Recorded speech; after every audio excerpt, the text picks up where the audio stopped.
आगे बढ़ रहे हैं। न्यूज 24 ने सीपीआई-एमएल के राष्ट्रीय महासचिव दीपांकर भट्टाचार्य से क्या कुछ खास बातचीत की है, पहले वो सुनिए। सीपीआई-एमएल के महासचिव दीपांकर भट्टाचार्य हमारे साथ हैं। सर, सबसे पहले आपको बधाई कि आपने आरा और काराकाट जैसी महत्वपूर्ण सीट जीतकर अपने कब्जे में ले लिया। आपको बहुत इसके लिए आपका शुक्रिया। बहुत लंबे समय के बाद ये जीत आई। आरा से 89 में जब हम लोगों ने चुनाव लड़ना शुरू किया, वो जीत भी बेहद ऐतिहासिक जीत थी। पहली बार हम लोग चुनाव लड़ रहे थे। हमारे ज़्यादातर मतदाता जो दलित भूमिहीन मतदाता है, पहली बार ज़िंदगी में वोट डाल पा रहे थे और पहले ही चांस में लोगों ने अपने एक खेत मजदूर नेता, उस समय रामेश्वर प्रसाद, उनको भेजा था। लेकिन इसके बाद से हम लोग जीत नहीं पाए थे कभी, लगातार सेकेंड होते रहे। इस बार बहुत ज़रूरी समय में बहुत अच्छी जीत हुई है। आपको लगता है कि जो समीकरण है बिहार का, उस समीकरण को बहुत हद तक कामयाबी मिली? कहा जाता है कि 75% सीट एनडीए ने जीती, लेकिन इसके बावजूद भी जो 2019 का फॉर्मूला था, 2019 में जो एनडीए को विजय मिली थी, उसको आपने करीब करीब रोक दिया। आप देखिए, 19 का तो कोई सवाल ही नहीं था। 19 तो एक अस्वाभाविक चुनाव था पूरे देश के लिए। हम ये मान के चल रहे थे कि 2020 के विधानसभा में जहाँ तक हम लोग पहुँचे थे, करीब 50-50, तो उससे बल्कि थोड़ा आगे ही बढ़ेंगे, पीछे नहीं जाएंगे। उस हिसाब से कह लीजिए तो हमारे हिसाब से हम लोगों को 20 के आसपास सीट मिलनी चाहिए थी, तो आधी सीट मिल पाई और इसकी समीक्षा करने की ज़रूरत है। लेकिन ये ठीक आप कह रहे हैं, 19 से अगर तुलना कोई करेंगे तो बिहार, झारखंड, हर जगह ही हम लोग आगे बढ़े, बीजेपी पीछे गई। आपको लगता है कि अगर सीपीआई-एमएल को और ज़्यादा सीटें मिलती या अपनी पसंद की सीटें मिलती तो और ज़्यादा अच्छा परफॉर्म आप करते? निश्चित तौर पर लोग आमतौर पर जब भी सीपीआई-एमएल की बात होती है, लोग स्ट्राइक रेट की बात करते हैं, और हमने कहा कि स्ट्राइक रेट तो तब का कारगर हो पाएगी जब कुछ खेलने के लिए कुछ ओवर भी मिले। तो अगर 4 बॉल खेलने के लिए मिले तो उसमें आप कितना चौका छक्का लगाइएगा। तो ये ज़रूर है, जो विधानसभा चुनाव से के बाद एक लोगों की उम्मीद थी कि सीटों का जो आवंटन है वो थोड़ा और तर्कसंगत आधार पर होगा, तो ऐसा हो नहीं पाया। खैर, इसको हम लोगों ने बहुत बड़ा मुद्दा नहीं बनाया, क्योंकि हमारे सामने बड़ी लड़ाई थी देश के पैमाने पर।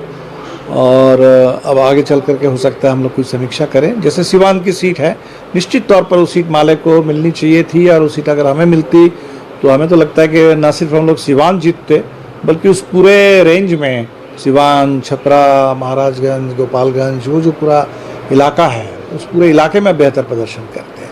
इसी तरह हमें ये भी लगता है कि जैसे पूर्णिया सीट है, अब बेवजह वहाँ पप्पू यादव को एक मुद्दा बना करके जो कुछ हुआ वो तो आत्मघाती साबित हुआ, और शायद इसके चलते न सिर्फ पूर्णिया तो खैर पप्पू जी फिर भी जीत लिए, लेकिन हो सकता है अररिया, मधेपुरा, सुपौल, कई सीटें इसके चलते प्रभावित हो गई हैं।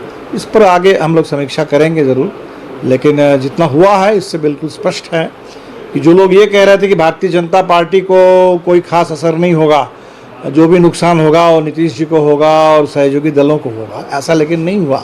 सबसे ज़्यादा नुकसान एनडीए में बीजेपी को ही उठाना पड़ा, और हमें इस बात की खुशी है कि कम से कम एक अहंकारी मंत्री को हमारे सुदामा जी हरा पाए हैं आरा से, तो इसकी खुशी है। आपको लगता है कि जिस तरीके से तेजस्वी यादव ने एक प्रेस्टीज इशू बना लिया पूर्णिया को लेकर, पप्पू यादव के खिलाफ में उन्होंने लगातार कैंपेन किया, हर एक विधानसभा में जाके वहाँ पे कैंप किया, इसकी ज़्यादा ज़रूरत नहीं थी? आपको लगता है कि उनको भी एहसास हो गया होगा कि पूर्णिया में जिस तरीके से आरजेडी कैंडिडेट को बहुत कम वोट मिले, चुनाव के दौरान भी इसका एहसास तो उन्हें हो गया होगा? शायद नहीं होना तो मुझे लगता है कि बहुत अस्वाभाविक है, लेकिन जो परिणाम है अब इसके बाद तो समीक्षा ज़रूर करनी होगी कि इस तरह के एक चुनाव में आरजेडी के अधिकृत उम्मीदवार को अगर इतने कम वोट मिले, उसमें ना तो उम्मीदवार के सम्मान की कोई रक्षा है, ना पार्टी के प्रेस्टीज की कोई रक्षा है, तो कुल मिला करके तो कोई लग रहा है कि गैर ज़रूरी था। बिल्कुल। आपको लगता है कि जिस तरीके से बात हो रही है कि पवन सिंह के चलते एनडीए या बीजेपी जो है काराकाट की सीट हारी, आरा की सीट हारी, क्या लगता है कि राजपूत और कुशवाहा समाज के वोटर एक दूसरे को वोट नहीं दिया उन्होंने? क्या ये मेरे ख्याल से बहुत सतही और एक तरह से गलत व्याख्या है। पवन सिंह तो बहुत आखिरी दौर में आए हैं, और लोग ये मान रहे थे कि मान लीजिए पवन सिंह, भारतीय जनता पार्टी शायद उनको एक तरीके से एक प्रॉक्सी उम्मीदवार के तौर पर उतारा था, तो उन लोगों के आपसी मामला क्या है मैं नहीं जानता, लेकिन पवन सिंह को जो वोट मिला है, सेकंड हुए हैं, तो आज अगर पवन सिंह जीतते तो एनडीए में ही शामिल होते, फिर एक बार आ जाते वहाँ। इसलिए हमें लगता है कि वो आरा और जो काराकाट है, दोनों जगह के चुनाव के अपने आधार हैं हम लोगों के जीतने का।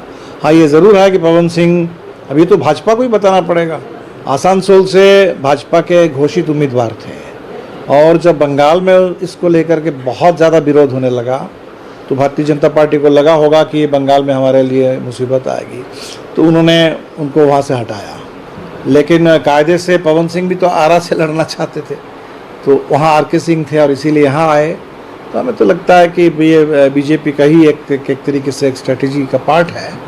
अब लेकिन वहाँ की जनता ने, तो एक तरह से हमने दोनों को ही हराया, वहाँ कुशवाहा जी को भी हराना पड़ा, उपेंद्र कुशवाहा को, और पवन सिंह को भी। आने वाले समय में अब सीपीआईएमएल का भविष्य बिहार में खास तौर पर कैसे देखते हैं? किस तरीके से और पार्टी को मजबूत करने की कोशिश आप करेंगे? नहीं, पार्टी देखिए, पार्टी तो बहुत पुरानी है, हमारे 50 साल से पार्टी लड़ रही है, और ये बात अलग है कि जब चुनाव में सफलता मिलती है तो लोगों की नज़र पड़ती है पार्टी के ऊपर, लेकिन पार्टी अपना काम लगातार पिछले 5 दशक से कर रही है, बहुत विपरीत परिस्थिति में, जनसंहार झेलते हुए, जेल झेलते हुए। आपने देखा होगा 12 एमएलए हमारे जीते थे, और हमारे दलित विधायक मनोज मंजिल, उनको झूठे मुकदमे में फंसा करके उनके साथ 22 अन्य साथियों को, 23 लोगों को आजीवन कारावास की सज़ा सुनाई गई, उनकी सदस्यता चली गई। इस चुनाव में हमें अज्ञाओं से एक उपचुनाव भी लड़ना पड़ा, उस उपचुनाव को भी हमने जीता है। तो विपरीत परिस्थिति में ही तो पार्टी लगातार आगे बढ़ रही है। तो आज के दौर में हम समझते हैं कि सिर्फ हमारे पार्टी के लिए बात तो है नहीं, जिस संकट में देश है, लोकतंत्र पर, संविधान पर जो हमला है, तो एक बड़ा झटका हम लोग दे पाए हैं, लेकिन अभी भी पूरी तरह सफलता तो नहीं मिली। तो हमारी नज़र उस पर है, और निश्चित तौर पर इसमें पार्टी को जितनी ताकत मिलेगी बिहार में, उतना ही पूरे इंडिया गठबंधन को भी फायदा होगा। अगर लोकसभा चुनाव के नतीजों की बात करें तो आपको लगता है कि एक स्ट्रेटजी के तहत ही आप लोगों ने ये फैसला किया कि फिलहाल सरकार बनाने की कोई कोशिश नहीं होनी चाहिए, कुछ दिनों के बाद हम इस पर विचार करेंगे, क्योंकि नीतीश कुमार, चंद्रबाबू नायडू अभी भी एनडीए के साथ हैं और एनडीए को ही समर्थन देने का उन्होंने फैसला किया? हमें लगता है ये स्ट्रेटेजी का सवाल नहीं है। आप देखिए, आंकड़ों में अगर आप जाएंगे तो हम लोगों को 231 मिले हैं, और चुनाव का जो परिणाम है उसमें न सिर्फ बीजेपी लार्जेस्ट सिंगल पार्टी है, बल्कि एनडीए एक प्रीपोल अलायंस के तौर पर भी उसके पास मेजॉरिटी है। तो इसीलिए पहला मौका एनडीए को ही मिलेगा, बहुत स्वाभाविक बात है। एनडीए अगर सरकार ना बना सके, सरकार ना चला सके, तब निश्चित तौर पर हमारे लिए भी एक संभावना आगे आती है, और हमें लगता है कि जनादेश यही है कि वो संभावना जब दिखती है तो हम लोगों ने यही कहा है कि एक पोस्ट पोल रीअलाइनमेंट, इसकी संभावना के, अगर संभावना आती है तो हम स्वागत करेंगे, इसके लिए हम तैयार हैं। और जो खरगे साहब ने उस दिन जो स्टेटमेंट मीटिंग की ओर से जारी किया, उसमें ही बात थी कि appropriate steps eight appropriate time. तो हमें लगता है कि जनादेश में ये बात तो थी नहीं, बहुमत तो मिला नहीं था। बहुमत मिला रहता या बहुत बहुमत के करीब भी संख्या होती तब और बात हो सकती थी, लेकिन हमें लगता है कि संख्या की ही अपनी सीमा है, और इसीलिए उसका सम्मान करते हुए हम लोगों ने ये फैसला किया।